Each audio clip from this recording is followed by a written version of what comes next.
What's up, you guys? It's Dr. Farouk, and let's talk about cars today, specifically leasing versus buying. Because if there's one thing we all love, it's a shiny new car. But figuring out how to pay for it, well, that's where the headache actually starts. Leasing sounds tempting. Drive this brand new car for a low monthly payment, but buying gives you ownership, and hey, who doesn't love the phrase paid off? So which one is actually cheaper? Let's break it down and settle this once and for all. Spoiler alert, there's no one size fits all answer, but there will be jokes. Hey, what's up, you guys, and welcome back to my channel. I'm Dr. Farouk, and I'm here to help you achieve financial independence, build wealth, and live life on your terms. If you're ready to take control of your finances and your future, you're in the right place. I'm a first-generation immigrant who started with literally nothing. My journey began in high school with a simple t-shirt business that I grew in high school and later sold in college. By the time I turned 30, I had done over $10 million in gross sales and launched multiple successful businesses in retail, fitness, e-commerce, and even consulting. Today, I live life on my own terms, and I'm excited to teach you how to do it too. On this channel, I share you the tools, the strategies, and the mindset it takes that help me build success from the ground up. Whether it's real estate, growing a business, or tackling financial challenges, you'll find actionable steps, real-world insights, and the motivation to create your dream life. If I can do it, so can you. So hit that subscribe button and join me as we work toward financial freedom, step by step. Let's build your legacy together, and let's jump back into today's topic. What is leasing? AKA renting a car long-term. Leasing is basically like renting a car for a few years. You pay a monthly fee to drive it, but you never actually own it. It's kind of like dating instead of marrying. Fun, commitment-free, and you can trade up after a few years without much hassle. But just like dating, there are rules. Mileage limits. Most leases cap you at 10,000 to 15,000 miles a year. Go over and you'll pay hefty fines. If you're the kind of person who takes a quick road trip to the other side of the country, leasing might not be for you unless you enjoy giving your dealership an extra $1,000 or more. Then there's wear and tear fees. Did you scratch the bumper? Did you ding the door? The dealership will notice and they will charge you for it. So if your lifestyle includes kids, pets, or parallel parking in very tight spaces, be prepared to add a pay for damages budget into your financial plan.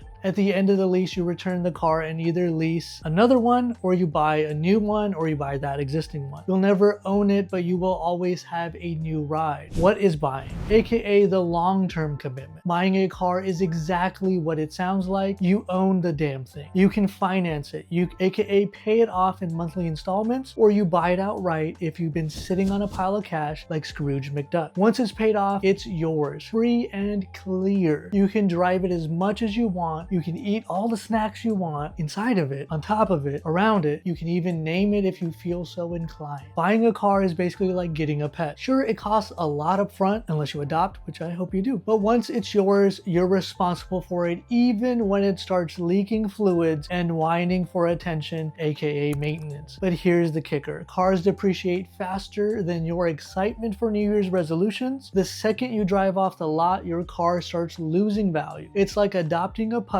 that gets uglier every year, except you're still stuck feeding it. Some ugly dogs can be super adorable. The cost breakdown, lease versus buying. Now let's get into the numbers, because at the end of the day, this isn't just about which one sounds better, it's about what's better for your wallet. Leasing costs. Lower monthly payments. Lease payments are typically a lot cheaper than loan payments because you're only paying for the car's expected depreciation during the lease term, not the whole thing. It's like splitting a pizza with friends. You're paying for your share, not the whole pie, except in this case, you don't get to take any leftovers home. There's upfront costs. Leasing usually requires a down payment, but it's less than what you need to buy a brand new car outright. There's also recurring fees. Since you're always leasing, you'll always have a monthly car payment. It's like being in a subscription service you can't cancel. Buying costs. Higher monthly payments, at least at first. If you're financing the car, loan payments will likely be higher than lease payments. But once the car's paid off, those payments disappear, leaving you with a car you own outright. Imagine not having a car payment anymore. It's like winning the lottery, except it's just your own money coming back to you. Upfront costs. Buying usually means a bigger down payment or financing the full cost, which can be a hefty chunk of change. There's also long-term saving. Once you pay it off, the car is yours. Drive it for years without a payment, and the cost per mile becomes ridiculously cheap. When you lease, it could make sense. You want a new car every few years. Leasing lets you trade in your car for the latest model every 2 to 3 years typically. Perfect if you're into that new car smell. And let's be honest, the status of enjoying the new car. Leasing is great if your motto is why commit to one car when you can date around. You drive less than 10,000 miles a year. If your commute is short or you work from home, you're less likely to hit those mileage caps. You hate surprises. Maintenance is typically covered under warranty during the lease term, so you won't have to deal with unexpected repair costs when you lease. When buying makes sense, you want to save money long term. If you can keep your car for 8 to 10 years, the cost per year of owning it drops significantly compared to leasing. Buying is like a Costco membership. You pay more upfront, but it pays off if you stick with it. You drive a lot. If you're putting serious mileage on your car, buying is a better option. You won't have to pay for those pesky overage fees at the end of the year, at the end of the lease. You like owning things. Whether it's your house, your car, or that fancy blender you never use, some people just like the satisfaction